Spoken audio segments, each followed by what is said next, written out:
Hello friends, कैसे हो आप लोग। आज हम आए हैं आपके पास क्लास 10th का हिस्ट्री का चैप्टर नंबर 1 है, the rise of nationalism in Europe. ये थोड़ा चैप्टर थोड़ा बड़ा हो सकता है, लेंदी हो सकता है, ठीक है। पर क्या है, बिल्कुल अच्छे से समझ में आएगा। ना आए तो चैनल को सब्सक्राइब मत करना, ना लाइक करना, ना कुछ करना। पर आ जाए तो आपको क्या करना है, चैनल को सब्सक्राइब करना है, लाइक करना और शेयर करना है, ठीक है। देखो क्या है, पहले क्या है, the rise of nationalism in Europe. जो नेशनलिज्म था, है ना, नेशनलिज्म कैसे बढ़ा पूरे यूरोप में, ठीक है। चैप्टर का नाम क्या है, जो नेशनलिज्म था, नेशनलिज्म यूरोप में कैसे बढ़ा, चैप्टर का नाम यही है ना। इन 1848 फ्रेंच आर्टिस्ट है। फ्रेंच आर्टिस्ट का मतलब क्या है, फ्रेंच आर्टिस्ट का मतलब फ्रेंच, एक फ्रांस एक कंपनी है, वहां पर एक कंपनी कह रहा हूं, फ्रांस एक कंट्री है, वहां पर एक क्या थे, आर्टिस्ट थे। आर्टिस्ट का नाम क्या था, पैट्रिक सॉरो। आर्टिस्ट मतलब जो पेंटिंग वगैरह बनाते थे, है ना। क्या बनाया उन्होंने, एक पेंटिंग बनाया उन्होंने, एक इमेजिनेशन बनाई, है ना। वो रियल का नहीं था, उन्होंने क्या बनाई, एक इमेजिनेशन बनाई। वो क्या नाम है, उनका नाम क्या था, पैट्रिक सोरो, है ना। उस पेंटिंग का नाम क्या रखा, पिक्चर नेम क्या रखा, द पैक्ट बिटवीन नेशन, है ना। नेशन के बारे में जो सोचते थे, अपनी इमेजिनेशन थी, वो सारा क्या बनाया उन्होंने उस पेंटिंग में बनाया। उन्होंने देखो देखो उन्होंने पहली बात तो स्टैच्यू ऑफ लिबर्टी दिखाई है ना। स्टैच्यू ऑफ लिबर्टी दिख रही है इस पेंटिंग में, देखो स्टैच्यू ऑफ लिबर्टी दिख रही है। उनके एक हाथ में क्या है, टॉर्च है, एक हाथ में क्या है, टॉर्च है। और अदर हैंड मतलब जो उनके दूसरे हैंड में, स्टैच्यू ऑफ लिबर्टी के दूसरे हैंड में क्या था, मैन राइट चार्ट था। मैन राइट चार्ट का मतलब क्या है, जो मैन का अधिकार है, जो लोगों का अधिकार है, वो दूसरे हाथ में दिखाया, पूरे चार्ट में दिखाया कि क्या क्या जो अधिकार है मैन में होने चाहिए, मैन के लिए होने चाहिए। जैसे अगर कुछ चल रहा है तो किसी और को दिक्कत नहीं होनी चाहिए, अगर कोई कुछ खा रहा है तो किसी और को दिक्कत नहीं होनी चाहिए। वो सारे राइट किसने दिखाए थे, स्टैच्यू ऑफ लिबर्टी ने अदर हैंड में दिखाए थे, ठीक है। पर बनाया किसने थे पेंटिंग, फ्रेंच आर्टिस्ट पैट्रिक सोरो ने बनाया था, ठीक है। उस पिक्चर में क्या बनाया था, स्टैच्यू ऑफ लिबर्टी बनाया था, ठीक है। अब स्टैच्यू ऑफ लिबर्टी के आगे जो कबाड़ा से पड़ा हुआ है, देखो कबाड़ा से पड़ा हुआ है, कबाड़ा नहीं है, मोनार्की। मोनार्की क्या है, जो राजा महाराजा थे उनके मुकुट, है ना, जिनके अर्धशस्त्र थे। अर्धशस्त्र का मतलब होता है चाकू तलवार, जो थी जो पहले लड़ने के टाइम पे, मतलब लड़ने के टाइम पे जो यूज करे जाते थे, है ना, जो भी वेपन्स यूज करे जाते, वेपन्स का मतलब जो भी हथियार यूज करे जाते हैं, वो आगे पड़ा हुआ उनका कबाड़ा, ठीक है। सीरीज ऑफ ह्यूमन मतलब जो लाइन से लोग आ रहे हैं, है ना, लाइन से लोग आ रहे हैं, वो क्या है, वो मोनार्की को हराते जा रहे हैं, हराते जा रहे हैं मतलब मारते जा रहे हैं, डिफीट करते जा रहे हैं, मारते जा रहे हैं, है ना। मोनार्की को खत्म करते जा रहे हैं, उनका जो सामान है एक जगह इकट्ठा होते जा रहा है ना, कबाड़ी की तरह जो पड़ा है देखो, है ना, पड़ा है ना। और कहा जा रहे हैं, ये एक अच्छे रास्ते पे जा रहे हैं, स्टैच्यू ऑफ लिबर्टी के पास जा रहे हैं, उनके जो मैन उनसे क्या हो रहे हैं, एग्री हो रहे हैं, ठीक है, उनसे क्या हो रहे हैं, एग्री हो रहे हैं। और ऊपर से देखो, ऊपर क्या है, जीसस है ना, जीसस है गॉड, मतलब गॉड क्या कर रहे हैं, उन्हें प्रेज कर रहे हैं। स्टैच्यू ऑफ लिबर्टी को क्या कह रहे हैं, प्रेज कर रहे हैं कि मतलब आपने अच्छा काम करा है, आपने क्या करा है, लोगों को एकजुट करा है, मतलब आपने अच्छे कदम पर लोगों को चलाया है। तो ऊपर से गॉड भी क्या हो रहे हैं, खुश हो रहे हैं, उनको क्या दे रहे हैं, आशीर्वाद दे रहे हैं अपना, ठीक है, स्टैच्यू ऑफ लिबर्टी को। और जो भी लोग स्टैच्यू ऑफ लिबर्टी के आगे जा रहे हैं, मतलब उनका आगे का पालन कर रहे हैं, उनसे भी क्या हो रहे हैं, बहुत ज्यादा खुश हो रहे हैं, कौन, गॉड, ठीक है। देखो इसको लिख लो। अब देखो लाइन में खड़े थे, ये सब पढ़ लिया, है ना। अब क्वेश्चन नंबर 1 क्या कह रहा है, how do nationalism rise in Europe, है ना, what change were seen, how people struggle for nationalism, how did dynasty rule and in Europe, how did nation state come in existence. ये पांचों question के answer आपको इस पूरे chapter में मिल जाएंगे, और ये 5 क्वेश्चन बहुत ज्यादा इंपॉर्टेंट है, ठीक है। How do nationalism rise in Europe, nationalism कैसे बढ़ा यूरोप में, पहला क्वेश्चन तो ये कह रहा है, व्हाट चेंज वर सीन, हमने क्या चेंज देखा पूरी इसमें, ठीक है। How people struggle for nationalism, nationalism के आगे पीपल कैसे स्ट्रगल कर रहे थे, मतलब उनको राइट नहीं मिले थे, है ना, बहुत सारी चीजें थी, उनको टैक्सेस बहुत ज्यादा पे करने पड़े थे, आगे पढ़ाएंगे। How did dynasty rule and in Europe, जो भी डायनेसिटी रूल था, है ना, जो रूल बनाए गए थे मोनार्की के द्वारा, वो कैसे एंड हुए। How did nation state comes in existence, जो स्टेट से, है ना, नेशन स्टेट का मतलब क्या है, मान लो हमारा पहले साम्राज्य था, है ना, भारत पूरा एक साम्राज्य था, पूरा बहुत बड़ा था, और अब क्या हुए, अब अलग अलग हो गए, है ना, अलग अलग पहचान मिली। पाकिस्तान भी पहले अपना था, बांग्लादेश भी अपना था, पर उनको क्या करे, अलग अलग हो गया, अब उनका अलग अलग एग्जिस्टेंस है, मतलब बांग्लादेश अलग हुआ तो वो क्या है, अलग एग्जिस्ट करता है, वो अलग नेशन बना चुका है, ठीक है, ऐसी कैसे यहाँ पर अलग अलग नेशन कैसे हुए, है ना। अब पहला टॉपिक क्या है, the French revolution and the idea of nation. French revolution, French revolution की बात करी जा रही है, and the idea of nation, nation बनाने के लिए जो आइडिया था फ्रेंच रेवोल्यूशन के बाद आया था। फ्रेंच रेवोल्यूशन है क्या, फ्रेंच मतलब फ्रांस में बहुत तगड़ी तगड़ी लड़ाई होने लगी थी फ्रांस में, ठीक है। क्यों क्यों होने लगी थी, बिफोर फ्रेंच रेवोल्यूशन, वो रेवोल्यूशन मतलब लड़ाइयां होने से पहले 1789 के पहले क्या था, before French revolution monarchy were rule in the French over normal citizen. जो मोनार्की थे, राजा महाराजा थे, वो क्या करते थे, रूल करते थे। रूल मतलब अपना दोष जमाते थे, कैसे, नॉर्मल सिटीजन पे, अपने से काम करवाते थे नॉर्मल सिटीजन पे, और उन्हें पैसे वैसे देते नहीं थे, और जो बोलते थे वही करना पड़ता था। अगर तुम बैठना है तो बैठो, खड़े हो तो खड़े रहो, है ना। ऐसे करके मान लो कि जो बात बोल देते थे मोनार्की मतलब जो राजा महाराजा थे वो करना ही पड़ता था, ठीक है। और ना तो उनको कोई राइट था, है ना। राइट का मतलब ना उन्हें कहीं आजादी थी, है ना, दूसरे देश में जाने की आजादी थी, ना वो इलेक्शन के लिए खड़े हो सकते थे। क्योंकि क्यों नहीं खड़े हो सकते थे, क्योंकि जो सारी पावर थी मोनार्की के पास थी, और मोनार्की क्या करते, नॉर्मल सिटीजन को कोई भी पावर नहीं शेयर करते थे, ठीक है। और क्या है, आफ्टर फ्रेंच रेवोल्यूशन, कुछ टाइम बाद फ्रेंच रेवोल्यूशन आया। फ्रेंच रेवोल्यूशन में क्या हुआ, विद्रोह हुआ, है ना, मोनार्की के थ्रू। तो बहुत सारे क्या हुए चेंजेस, अगर ड्यूरिंग फ्रेंच रेवोल्यूशन, जब फ्रेंच रेवोल्यूशन आया तो बहुत सारे क्या हुए चेंजेस हुए। अब एक एक करके वही चेंजेस पढ़ते हैं। जो चीज समझ में ना आए, है ना, जो भी ना आए मुझे कमेंट में लिखो या तो मुझे बता दो, ठीक है। और सुनिए, आपको अगर कोई लाइव क्लास लेनी पाइथन की लाइव क्लास, ओनली 99 रुपए में, ठीक है, 99 रुपए में। तो नंबर नोट कर लो, पाइथन है, पाइथन सिखाऊंगा पूरी, ठीक है, पूरी पाइथन। नंबर नोट कर लो, 9953268534। इस नंबर पे कॉल करिए अगर पाइथन आपको सीखनी है। पाइथन क्या है, कंप्यूटर साइंस की लैंग्वेज है, कंप्यूटर साइंस लैंग्वेज, ठीक है। आपको पूरी पाइथन सिखाऊंगा, केवल इस नंबर पे कॉल कर दें, 99 रुपए में, ठीक है, 99 रुपए में पूरी पाइथन सिखाऊंगा, वो भी इस नंबर पे कॉल करके लाइव क्लास लूंगा, ठीक है, आपके लिए बस, ठीक है। और बाकी के जो चेंजेस आता है during French revolution, French revolution के दौरान जो चेंजेस आए वो पढ़ते हैं। देखो, फ्रेंच रेवोल्यूशन के दौरान, ठीक है, क्या क्या चीजें हुई, ठीक है। फ्रेंच रेवोल्यूशन में क्या हुआ, जो मोनार्की को क्या कर दिया गया था, हटा दिया गया था, ठीक है, मोनार्की को हटा दिया था, खत्म कर दिया गया था।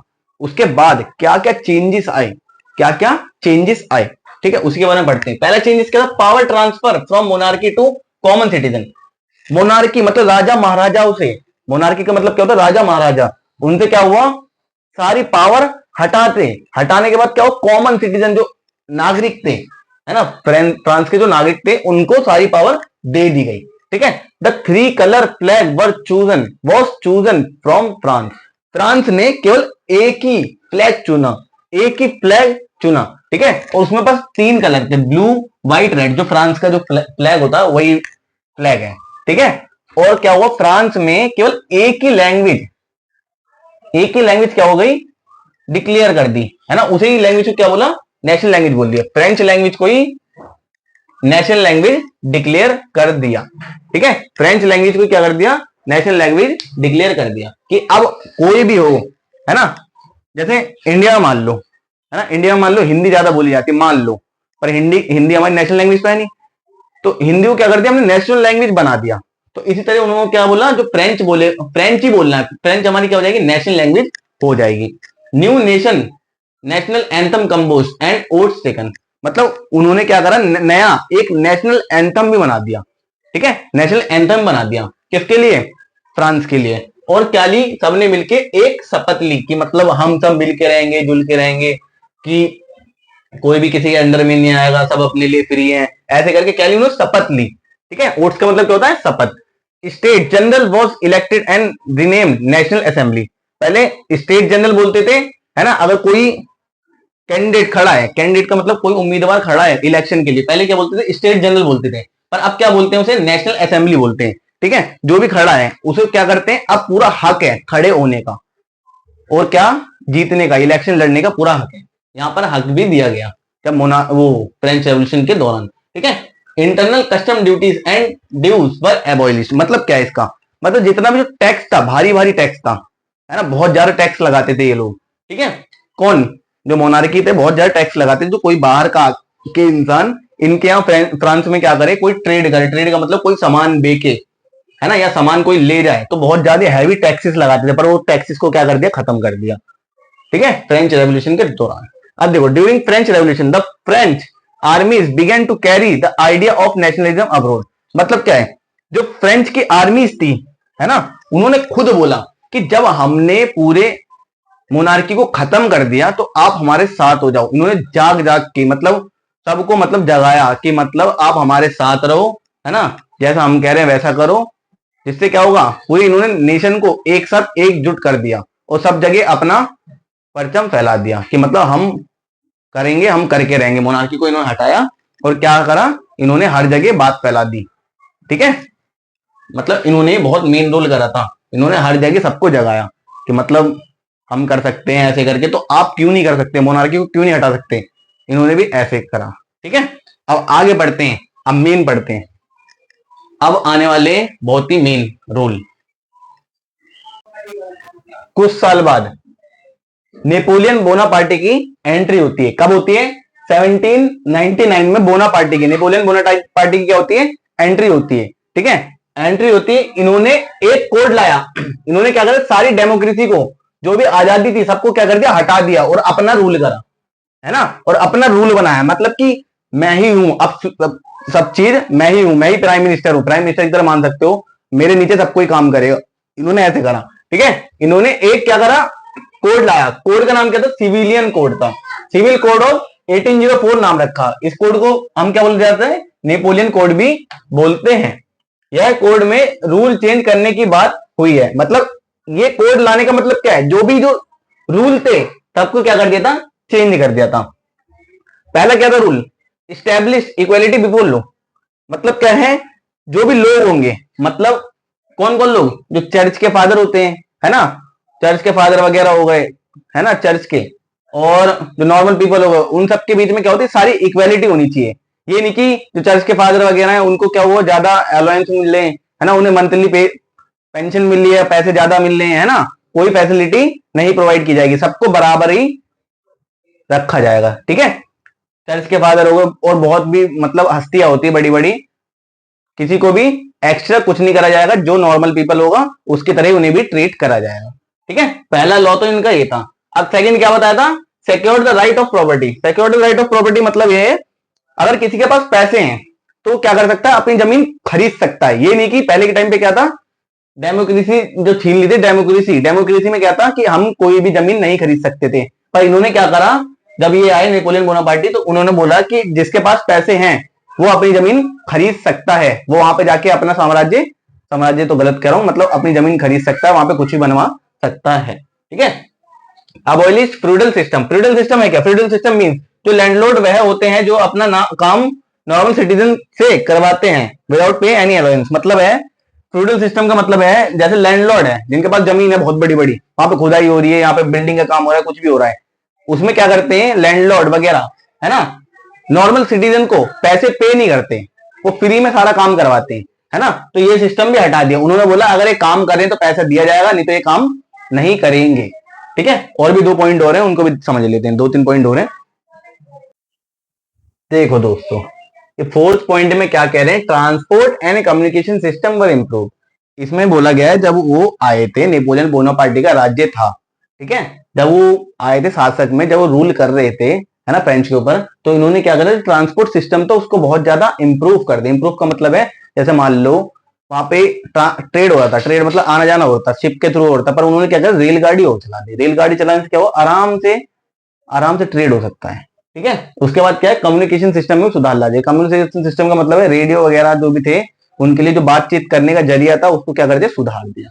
सेकंड, वो फिफ्थ पॉइंट में क्या बोला, standard weight and measure and common currency. Standard weight and measure का मतलब है, स्टैंडर्ड वेट का मतलब है पहले के टाइम पे क्या होता था, अगर 500 किलो कोई चावल ले रहा है ना, किसी आदमी से, तो 500 किलो ही क्या देता था, गेहूं देता था, ऐसे मान सकते हो। 500 किलो पहले क्या ले रहा है, चावल ले रहा है, तो 500 किलो क्या देना पड़ता था, गेहूं देना पड़ता था। पर अब इन्होंने चेंज कर दिया था, इन्होंने बोला अगर 500 किलो आप चावल ले रहे हो तो उसके बदले में आपको क्या देने पड़ेंगे, पैसे देने पड़ेंगे। ठीक है, और या 500 किलो आप गेहूं ले रहे हो तो उसके बदले में क्या देने पड़ेंगे, पैसे देने पड़ेंगे। और पहले के टाइम पे बहुत सारी करेंसी चला करती थी, डॉलर, यान, रुपी, मान लो केवल एग्जाम्पल में मान लो, पर इन्होंने क्या करा, एक ही तरीके की करेंसी कर दी, मान लो डॉलर कर दी, तो सबको क्या, सबके पास क्या रहेगा, डॉलर ही रहेगा।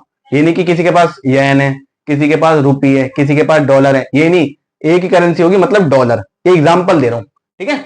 अब सुनो, गिल्ड रिस्ट्रिक्शन व रिमूव। गिल्ड रिस्ट्रिक्शन व रिमूव का मतलब है जैसे कोई अदर कंट्री में है ना, फ्रांस से अलग अलग कंट्री में है ना, वो चाहता है कि हम फ्रांस में आके ट्रेड करें, तो उन्होंने क्या करा, ट्रेड को वैल्यू दी, मतलब ट्रेड को करने के लिए रोका नहीं, बोला ट्रेड कर सकते हो आप, कोई भी कहीं पर भी आके ट्रेड कर सकता है। ठीक है, civilian code 1804 people were happy, मतलब इस कोड से जो जो उन्होंने रूल बनाए थे उससे क्या थे, जो पीपल थे, सिटीजन थे, वो क्या थे, हैप्पी थे, खुश थे, मतलब उनसे।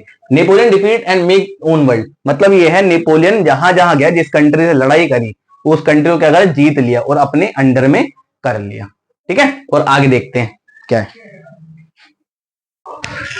अब देखो, जिस नेपोलियन के बहुत ज्यादा वो मानते थे, मसीहा मानते थे, मतलब कि इनके लिए क्या था, एक हीरो की तरह था, पर वो क्या था, एक्चुअल में क्या था, वो एक तरीके का विलन था। विलन कैसे था, देखते हैं। ड्रॉबैक ऑफ नेपोलियन कोड, उन्होंने जो उनका नेपोलियन कोड का क्या ड्रॉबैक था, lack of political freedom. Political freedom मतलब है उनको ज्यादा कानूनी रूप में क्या नहीं थी, आजादी नहीं थी, मतलब उनको उनके अंडर में रहना पड़ता था, कानून के अंडर में रहना पड़ता था, कोई भी आजादी नहीं थी, अपने लिए कोई भी फ्रीडम नहीं था, कोई भी आजादी नहीं थी। इंक्रीज टैक्सेशन, मतलब जो टैक्स था, टैक्स उन्होंने बढ़ा दिया था अपने सिटीजन के लिए। स्पॉन्सरशिप का मतलब है उनको दबा के रखा जाता था, जो सिटीजन थे उनको क्या करते थे, दबा के रखा जाता। Force conscription into the French आर्मीज, और वो क्या करते थे, जो नेपोलियन कोड में क्या था, वो जितने भी फ्रेंच के लोग थे उनको क्या करते थे, जबरदस्ती क्या कहते थे, तुम फ्रेंच आर्मी में ज्वाइन हो। ठीक है, फ्रेंच आर्मी में ज्वाइन क्यों करवाते थे, क्योंकि अगर फ्रेंच आर्मी में ज्वाइन करवाएंगे तभी इनका क्या होगा, आर्मी पावर बढ़ेगी, जिससे और अदर कंट्री में जाके रिवोल्ट कर सके, वहां पे जाके अपना युद्ध लड़ सके। ठीक है, इसलिए ये फोर्स करते थे कि तुम फ्रेंच आर्मी में रहो, ज्वाइन करो। ठीक है, किसे, फ्रेंच के सिटीजन्स को। ठीक है, सेकेंड क्या है, the making of nationalism Europe. Nationalism कैसे बना यूरोप में, in mid 18th century there was no nation state inside Europe, मतलब जब 18th सेंचुरी के आधे पर कोई भी नेशन स्टेट नहीं था यूरोप के अंदर। यूरोप क्या है, पूरा एक बड़ा सा मान लो इंडिया है, इंडिया के अंदर छोटी छोटी क्या है, इंडिया मान लो पूरा क्या है, यूरोप है, यूरोप के अंदर क्या है, छोटी छोटी कंट्री है, मान लो कंट्री, मान लो छत्तीसगढ़, सॉरी मान लो मुंबई हो गई, उत्तर प्रदेश हो गई, छोटी छोटी क्या है, कंट्री मान लो। यूरोप क्या है, एक इंडिया है, इंडिया के अंदर छोटे छोटे जो स्टेट है उन्हें क्या मान लो, कंट्री मान लो। यूरोप भी क्या है, एक तरीके का पूरा इंडिया की तरह मान लो। ठीक है, अब सुनो, नेशन स्टेट का मतलब क्या है, नेशन स्टेट का मतलब है कॉमन लैंग्वेज, जिसके यहाँ क्या हो, कॉमन लैंग्वेज हो, किसी कंट्री में क्या है, कॉमन लैंग्वेज हो, कॉमन कल्चर हो, या कॉमन आइडेंटिटी हो, मतलब ये तीनों चीज होनी चाहिए, तभी हम क्या बोलेंगे वो स्टेट क्या है, नेशन स्टेट है।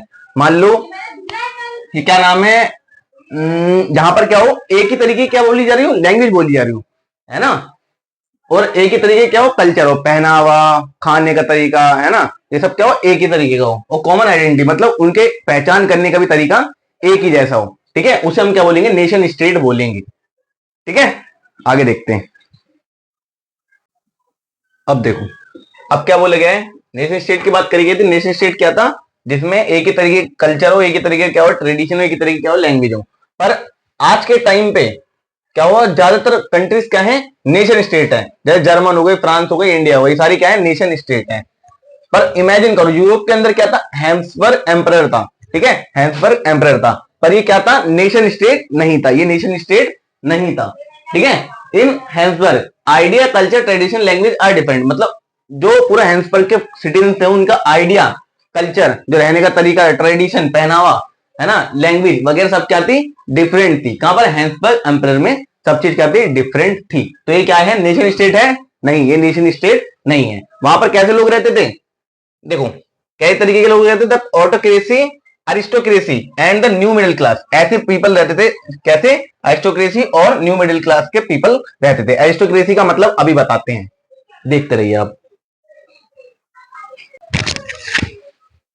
देखो, अरिस्टोक्रेसी और पीजेंट दो तरीके के लोग रहते हैं हैम्सबर्ग एम्परर में, है ना। अरिस्टोक्रेसी क्या है? Wealthy people of society. Wealthy people मतलब जो पैसों से बहुत पावरफुल थे, इनके पास क्या था? पैसा बहुत था।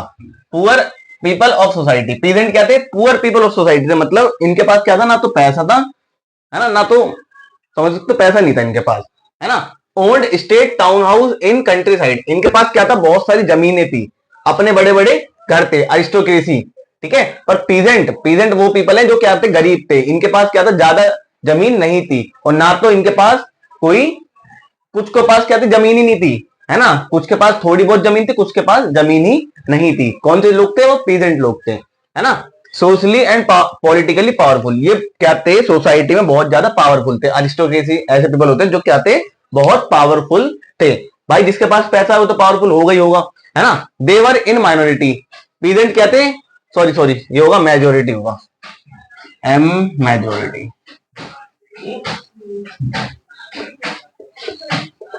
मेजोरिटी मतलब ये बहुत ज्यादा संख्या में थे, ये कम संख्या में थे। एरिस्टोक्रेसी ऐसे पीपल थे, ये पता है बहुत कम लोग थे, और ये क्या थे? बहुत ज्यादा थे, पर ज्यादा होने से भी कोई पावरफुल नहीं थे। क्यों? क्योंकि इनके पास पैसा नहीं था, तो इनके पास कोई भी पावर नहीं थी। दे स्पोक फ्रेंच, अरिस्टोक्रेसी ऐसे पीपल थे, वो कैसे थे? वो फ्रेंच बोलते थे, ठीक है।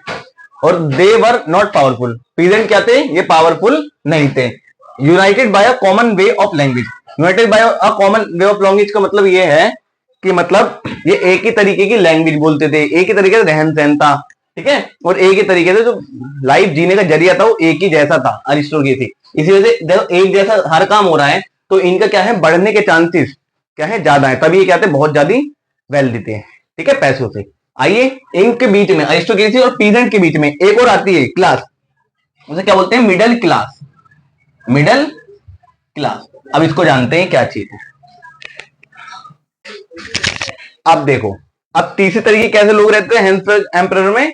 मिडिल क्लास लोग रहते थे। मिडिल क्लास लोग वो होते हैं, they were neither very poor nor very rich, ये क्या होते थे? ज्यादा ना तो रिच होते थे, मतलब ज्यादा अमीर भी नहीं होते थे, ना ज्यादा गरीब भी होते थे, ठीक है। दे वर एजुकेटेड, ये क्या होते थे? पढ़े लिखे लोग रहते थे, जैसे बिजनेसमैन हो गया, इंडस्ट्रियलिस्ट हो गया और प्रोफेशनल हो गया, ये लोग होते थे। क्या होते थे? मिडिल क्लास लोग यही होते थे। Middle class have an idea, इनके पास क्या आया? एक आइडिया आया। आइडिया क्या था? नेशन यूनिटी या नेशन स्टेट। नेशन यूनिटी और नेशन स्टेट का इनके पास क्या आइडिया आया कि मतलब सेम कल्चर होना चाहिए, सेम ट्रेडिशन होनी चाहिए, सेम लैंग्वेज, लिव टुगेदर। मतलब इनके पास क्या आइडिया है कि एक जैसे कपड़े रहने चाहिए, एक जैसे कपड़े पहनने का तरीका होना चाहिए, एक जैसे रहने का व्यवसाय होना चाहिए, है ना। और एक जैसी सबकी क्या होनी चाहिए? लैंग्वेज होनी चाहिए। तो ये क्या कैसे बनाना चाहते थे? स्टेट, नेशन स्टेट बनाना चाहते थे अपनी कंट्री को, मतलब एक जैसे ही बनना चाहते थे सबको, ठीक है। अब दूसरा क्या है? Literal nationalism, liberalisation. Literal nationalism और लिबरलाइजेशन, पूरा मतलब ये है लिटरल नेशनलिज्म का, ठीक है। इसको देखते हैं एक बार, इतना समझ में आया कि नहीं? स्क्रीनशॉट ले लो। अब सुनो, जो सेकंड वाला था, what did literal nationalism stand for? Literal nationalism किसके लिए स्टैंड था? लिटरल नेशनलिज्म मींस का मतलब ये है end of aristocracy rule. Aristocracy rule का मतलब ये है जिनके पास जमीनें वमीनें ज्यादा थी, वो रूल करते थे। रूल करना क्या हो गया? उनका खत्म हो गया। गवर्नमेंट विद पीपल एग्रीमेंट, जो भी गवर्नमेंट बनेगी, ठीक है, मिडिल क्लास के हिसाब से, वो किसकी, जो भी गवर्नमेंट बनेगी वो कैसे बनेगी? वो लोगों के, सिटीजन्स के हिसाब से बनेगी, ठीक है। फ्रीडम ऑफ इंडिविजुअल, मतलब हर इंसान के पास, इंडिविजुअल इंसान के पास अपना क्या है? अधिकार है कि मतलब भाई मैं कोई गुनहगार नहीं हूं, मुझे बेमतलब में फांसी मत दो, मुझे जेल मत जाने दो, है ना। मैं ये काम कर सकता हूं अगर मेरी इच्छा है तो, मतलब ये सब क्या है? फ्रीडम है, ठीक है। वो वहां पर फ्रीडम मिलने लगी, इक्वेलिटी बिफोर लॉ, है ना, मिलने लगी। मतलब इन्होंने, ये मिडिल क्लास लोगों ने ये अपनी इच्छा जाहिर करी, ठीक है। इक्वेलिटी बिफोर लॉ मतलब जो भी, जैसे मान लो एक क्या है? नेता है और एक नॉर्मल सिटीजन, दोनों को क्या है? लॉ के सामने दोनों को समान माना जाएगा, मतलब एक जैसा माना जाएगा। End of critical privileges, church father allowance, मतलब ये है जो चर्च के फादर वगैरह रहते हैं उनको ज्यादा अलाउंस मिलते, ज्यादा पैसे मिलते थे। चर्च के फादर वगैरह को ज्यादा पैसे मिलते थे, पर अभी क्या था? मिडिल क्लास लोगों ने इसे खत्म करने की मांग की। अब कॉन्स्टिट्यूशन एंड परफेक्शन गवर्नमेंट मतलब क्या है? अ कॉन्स्टिट्यूशन परफेक्शन गवर्नमेंट, जो भी गवर्नमेंट थी उनको भी कॉन्स्टिट्यूशन के हिसाब से चलना पड़ेगा। कॉन्स्टिट्यूशन के हिसाब से मतलब है जो भी नियम कानून बने वो गवर्नमेंट के लिए भी हैं, ठीक है। Middle class not support women, मतलब पर मिडिल क्लास के जो लोग थे, पीपल थे, वुमेन को सपोर्ट नहीं कर रहे थे, केवल किसे सपोर्ट कर रहे थे? मेंस को ही सपोर्ट कर रहे थे, ठीक है। इसके आगे बढ़ते हैं, थोड़ा और है उसको देख लेते हैं। देखो मिडिल क्लास लोगों ने ट्रेड के ऊपर कोई बात ही नहीं करी थी। ट्रेड के ऊपर बात का मतलब ये है, हैम्बर्ग से अगर न्यूरमबर्ग किसी को जाना था तो 11 जगह इनको टैक्स पे करके जाना पड़ता था, और टैक्स कितना था? 5% का टैक्स था। पर क्या था? बहुत ज्यादा टैक्स देना पड़ता था और 11 बार टैक्स देना पड़ता था। मान लो आपको यहां से कश्मीर जाना है, कश्मीर में मान लो 1-2 टोल आएंगे, है ना, 2 बार टैक्स देना पड़ेगा, पर इन्हें क्या था? 11 बार टैक्स देना पड़ता था।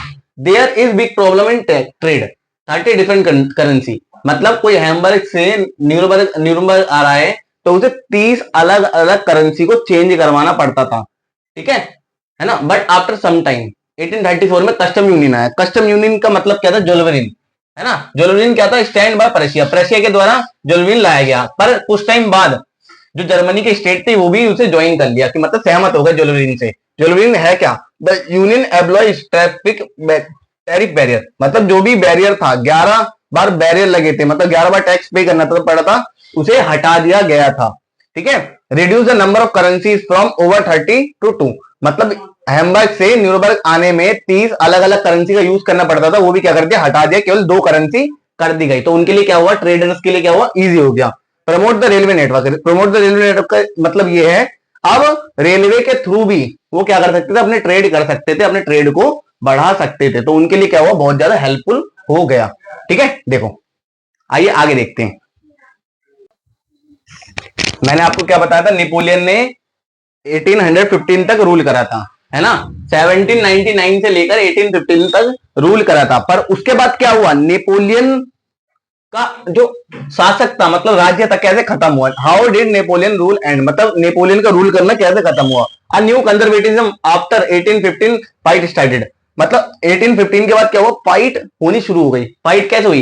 एक साइड क्या था? फ्रांस का नेपोलियन था, अकेले था, और उसके अदर साइड में ब्रिटेन, प्रशिया, रशिया और ऑस्ट्रेलिया, ये सारे मिलके नेपोलियन के अगेंस्ट हो गए, है ना। और इस बैटल को नाम क्या दिया? बैटल ऑफ वाटरलू नाम दिया, है ना। क्यों? ये 4 लोग थे, चारों ने मिलकर नेपोलियन को अकेले हरा दिया।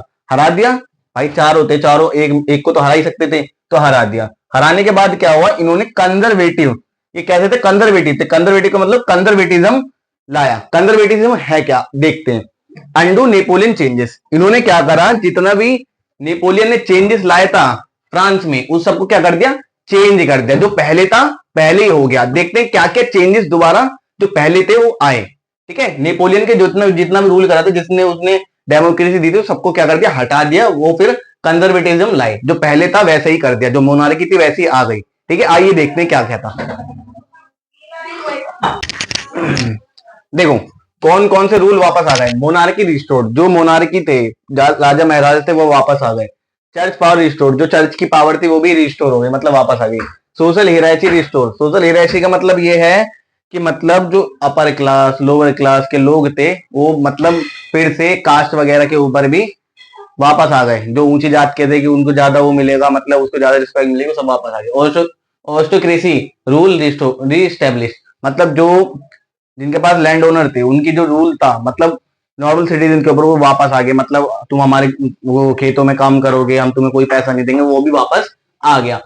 Britain, Russia, Australia sign treaty of Vienna, treaty of Vienna को साइन करा इन चारों कंट्री ने मिलके। अब ये क्या है? ट्रीटी ऑफ वेना क्या है?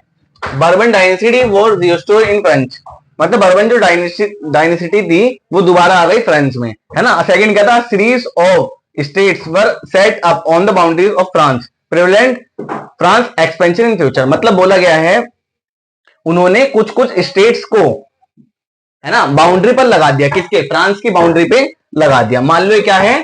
फ्रांस है ना, चारों तरफ क्या लगा दिए? छोटी छोटी स्टेट्स को लगा दिया बाउंड्री के रूप में। बाउंड्री के रूप में क्यों लगाया? क्योंकि फ्रांस ज्यादा बड़ा ना हो सके, ठीक है। वहां पे क्या लगा दी? स्टेट्स को लगा दी, जिससे फ्रांस आगे चल के ज्यादा बड़ा ना हो सके। Process was given important new territories on it's western frontiers, मतलब वेस्ट की तरफ में न्यू टेरिटरी दे दी गई रशिया को।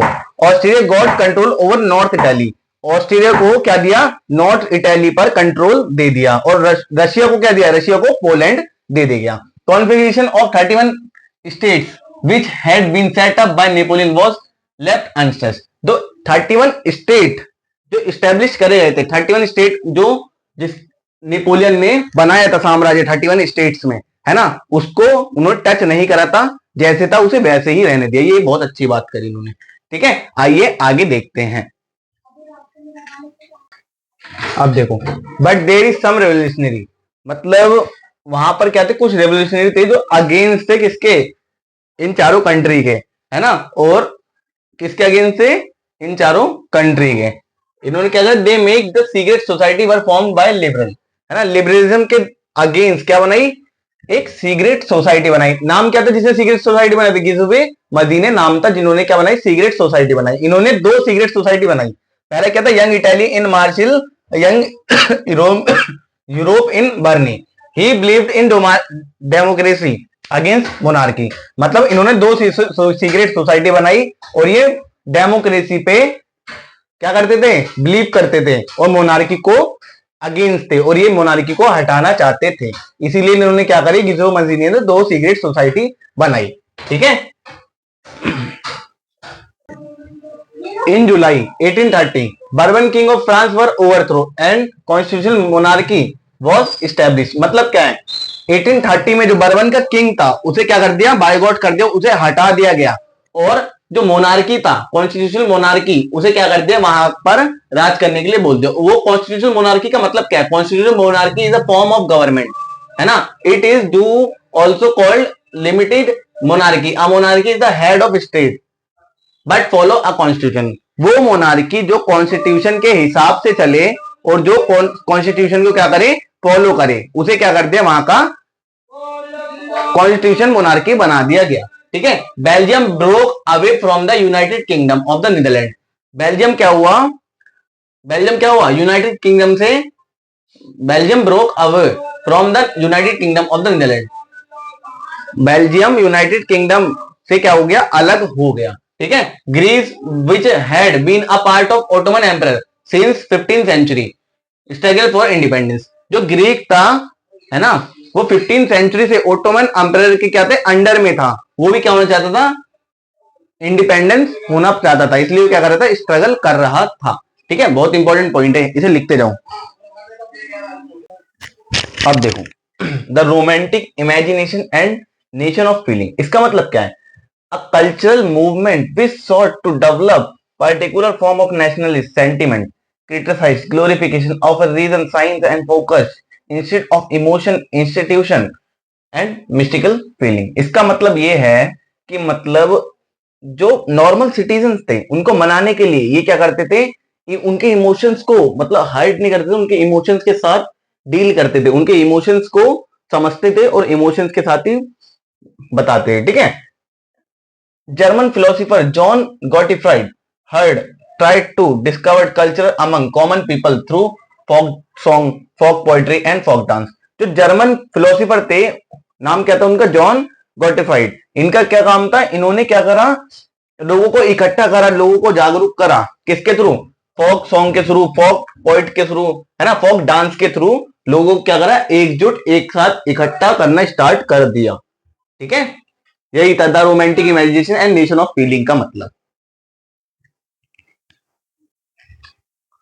Hunger hardship and popular reward. Hunger hardship का समय आ गया था। ठीक है, हंगर हार्डशिप का समय में क्या था, मतलब in most of the countries there were more seekers job than employment. मतलब ज्यादातर कंट्री में क्या था, जितने लोग जॉब नहीं कर रहे उससे ज्यादा तो जॉब लेने के लिए तैयार है ना, उतने ज्यादा लोग जॉब ढूंढ रहे हैं। जितने ज्यादा लोग जॉब नहीं कर रहे उससे ज्यादा लोग क्या कर रहे हैं, जॉब ढूंढने के लिए तैयार हैं।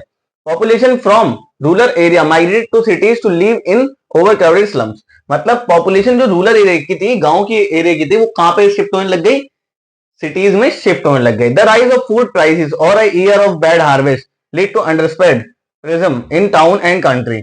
मतलब है धीरे धीरे क्या हो रहा था, जो फूड के प्राइसेस थे वो क्या हो रहे थे, धीरे धीरे बढ़ रहे थे, है ना। In 1848 the population of Paris comes out in the road and Louis Philippe was forced to flee and national assembly provided a Republic.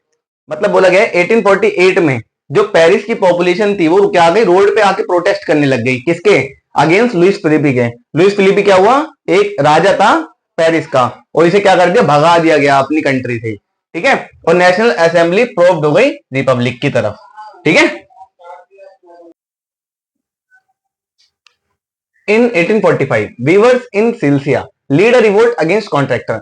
Viewers जो होते हैं सिल्सिया में क्या करते हैं, रिवोल्ट करते हैं कॉन्ट्रैक्टर के अगेंस्ट, ठीक है। कॉन्ट्रैक्टर के अगेंस्ट क्यों करते हैं, क्योंकि जो कॉन्ट्रैक्टर होते हैं उनको वेजेस मतलब सैलरी वगैरह बहुत कम देते थे और इनसे काम ज्यादा करवाते थे, है ना। ये कब हुआ, when did Silesia episode happen, ये कब हुआ, 4 जून को हुआ। Weavers demanded high wages, weavers जो थे जो वहां पे काम करते थे वो ज्यादा डिमांड कर रहे थे पैसों की, इसकी वजह से उन्होंने क्या करा, कॉन्ट्रैक्टर को मारपीट भी कर दी, उन्हें मारा भी, ठीक है। अब देखो 1848 the revolt revolution of the liberals, जो 1848 में जो रेवोल्यूशन हुआ किसके थ्रू, लिबरल्स के थ्रू। पहला पॉइंट क्या है, the revolution was lead by educated middle class who combined their demand for the constitutional with nation unification. मतलब जो एजुकेटेड मिडिल क्लास थे उन्होंने क्या करी, डिमांड अपनी स्टार्ट कर दी, ठीक है, अपनी डिमांड स्टार्ट कर दी। पहले क्या था, फ्रैंकफर्ट पार्लियामेंट, फ्रैंकफर्ट पार्लियामेंट की सबसे, फ्रैंकफर्ट पार्लियामेंट की डिमांड करी, ठीक है। अब ये क्या है, ऑन 18 में 1848 इस दिन क्या हुआ, फ्रैंकफर्ट पार्लियामेंट की डिमांड हुई, ठीक है। Member of political association elected 831 representative who took their places in the Frankfurt parliament. Frankfurt parliament के लिए 831 रिप्रेजेंटेटिव को चुना गया, ठीक है। Convented in the church of Saint Paul, Saint Paul एक चर्च था, उसमें जाके 831 मेंबर बैठेंगे और क्या करेंगे, पार्लियामेंट को लीड करेंगे, ठीक है। इसके अगला पॉइंट पे आते हैं। अब देखो, it was opposed by king of Prussia and also lost its social basis as no right were given to worker and women। मतलब क्या नाम है, पार्लियामेंट का अपोज करा किसने, प्रशिया ने अपोज करा, प्रशिया के किंग ने अपोज करा, क्योंकि जो इतनी लड़ाइयां, जो इतनी रेवोल्यूशन हुए जिसमें वुमेन्स का बहुत बड़ा हाथ था, वर्कर्स का हाथ था, इसमें उनको कोई राइट नहीं मिल रहा था, ठीक है, इसलिए इन्होंने अपोज करा। It force the autocratic monarch to introduce some changes, serfdom and bond labour was abolished. मतलब जो भी ऑटोक्रेसिस तो उसको भी हटाने के लिए, चेंजेस लाने के लिए बहुत ज्यादा अपोज करा गया, ठीक है। अब सुनो, ये क्या है, Hungarian was granted more autonomy, Hungarian was granted more autonomy, ठीक है। The making of Germany and Italy, making of Germany Italy में सबसे बड़ा हाथ किसका था, ओटोवन बिस्मार्क का हाथ था। ये कहां पे, जर्मनी के थे। Was the help of Prussian army and bureaucracy took on the leadership of the movement of national unification. मतलब ओटोमन बिस्मार्क ने प्रशिया आर्मी की हेल्प से जर्मनी में क्या करा, इन्होंने राज किया, ठीक है। 3 way over year ended in Prussia victory and complete the process of unification. इन्होंने 3 बड़ी लड़ाइयां 7 साल में लड़ी और जीती, है ना। किसे जितवाई, प्रशिया को जितवाई, ठीक है। किसने, ओटोवन बिस्मार्क ने। नाम याद रखना, इन्होंने बहुत बड़ी लड़ाइयां लड़ी थी और जितवाया था। और केसर विलियम को क्या बनाया था इन्होंने, हेड ऑफ न्यू जर्मनी बनाया था, ठीक है, याद रखना। अब आता है Italy. Italy was divided into 7 states of which only सर्डेम pyramid was the ruled by the Italy princely state. मतलब इटली जो पहले था 7 स्टेट्स में डिवाइडेड था और सर्डानिया पेडामेंट उस पे रूल करता था। Initially a unification programme was initiated by Giuseppe Mazzini but it failed. पहले unification programme Giuseppe Mazzini held करते थे पर वो क्या होगा, फेल हो गए। Chief minister Cavour, sorry chief minister Cavour led the movement. इसी यूनिफिकेशन प्रोग्राम को अब कौन करता है, चीफ मिनिस्टर कैवियोर करता है। किसकी हेल्प से, गिस्बो गैब्रियल की हेल्प से। In 1861, Victor Emmanuel II was proclaimed King of United Italy। और फाइनली 1861 में कौन, विक्टर इमैनुअल सेकंड क्या बन जाते हैं, इटली, यूनाइटेड इटली के किंग बन जाते हैं, ठीक है। The stranger case of Britain, क्या स्ट्रेंजर केस था ब्रिटेन में। In 1688 England established as a nation state. जो इंग्लैंड था वो नेशन स्टेट बन चुका था, ठीक है। कब, 1688 में इंग्लैंड नेशन स्टेट बन चुका था। England parliament seize power from the monarchy, जितनी भी पावर थी मोनार्की के पास वो क्या हो गई, जब्त कर ली, बंद कर दी। ठीक है, the act of union 1707 resulted in the formation of United Kingdom of great Britain. 1707 में United Kingdom of great Britain का फॉर्मेशन हुआ। ठीक है, United Kingdom of great Britain का फॉर्मेशन हुआ 1707 में। डेट्स वगैरह याद कर लेना, हिस्ट्री में बहुत इंपॉर्टेंट होती है। ठीक है, आगे करते हैं next point. In 1801, Ireland forcibly taken by the British opened the failed revolution. Revolution करने में आयरलैंड क्या हो जाता है, फेल हो जाता है। तो क्या होता है, वो आयरलैंड ब्रिटिश के पास चला जाता है। ठीक है, a new British nation was founded through the propagation of dominant English culture. English culture के through a new British nation बन जाता है। ठीक है, विजुअलाइजेशन द नेशन, कैसे देखा जाता था नेशन को, nation were portrayed as a female figure, मतलब ऐसे देखा जाता है कि फीमेल की तरह देखा जाता है, बहुत ज्यादा फीमेल को रिस्पेक्ट मिल रही हो, पर ऐसा कुछ नहीं था, फीमेल को कहीं पर भी कोई रिस्पेक्ट वगैरह नहीं दी जाती थी। यही सब बात हुई है इसमें। ठीक है, आइए आगे देखते हैं। नेशनलिज्म एंड इंपीरियलिज्म का मतलब क्या है। द बाल्कन्स, बाल्कन्स के अंदर क्या थे, बहुत सारे क्या आते थे, स्टेट्स आते थे, रोमानिया, बेल्जेरिया, अल्बानिया, ग्रीस, मैकेडोनिया, क्या क्रोटेनिया, बोस्नी, पता नहीं क्या क्या तो नाम है, सोल्वेनिया, साइबेरिया एंड मोन्टेनियो, है ना, ये सब क्या आते थे, बल्कन्स के अंदर आते थे। Balkans was region of geographical and ethnic variation was under the control of Ottoman empire. Balkans वो है जो ओटोमन एम्पायर के अंदर आता था। ठीक है, और ज्योग्राफिकल बताया गया था। ठीक है, इसमें क्या था, ये जैसे अपना अपना रीजन है। ठीक है, ये अपना अपना रीजन है, दो कंट्री का रीजन है। तो ये क्या करते थे, अपना रीजन क्या करते थे, बढ़ाते रहते थे, मतलब रीजन के लिए लड़ते रहते थे कि थोड़ा सा ज्यादा हिस्सा हड़पा लेते थे, है ना। दूसरी कंट्री क्या करती थी, इसका थोड़ा हिस्सा हड़पा लिया, इस वाली कंट्री ने क्या किया, दूसरे का हड़पा लिया, ऐसे करते थे। तो ये क्या करते थे, एक दूसरे से बहुत ज्यादा जलते थे। बल्कन्स की जो कंट्री थी बहुत ज्यादा जलती थी। इसके चक्कर में क्या हुआ, जब ये क्या हुआ, Europe power were also looking for the extend their control over the area. Area में क्या करा, अपना पावर को बढ़ाने लग गए, मतलब क्या करा, एरिया को बढ़ाने लग गए। और एरिया बढ़ा तो क्या हुआ, दूसरी कंट्री चिढ़ने लग गई, दूसरी कंट्री चिढ़ने लग गई, तो इस कंट्री और दूसरी कंट्री के बीच में क्या हो गया, वॉर हो गया। इसी वजह से क्या हो, वॉर होते थे। ठीक है, मेन रीजन क्या था, क्योंकि वो जो लैंड था, लैंड को एक्सपेंड करते थे, बोलते थे यहां तक हमारा एरिया, यहां तक हमारा एरिया है, और वहां से भी आगे बढ़ाने लग जाते थे। यही रीजन था, क्या था, वॉर का रीजन था। This leads to first world war. World war पहली इसी वजह से हुई थी। ठीक है फ्रेंड्स, अगर ये वीडियो अच्छी लगी तो प्लीज लाइक शेयर सब्सक्राइब जरूर कर लेना, क्योंकि बहुत मेहनत लगी है, कम से कम में 7-8 घंटे में वीडियो बन के तैयार हुई है। ठीक है फ्रेंड्स, बाय।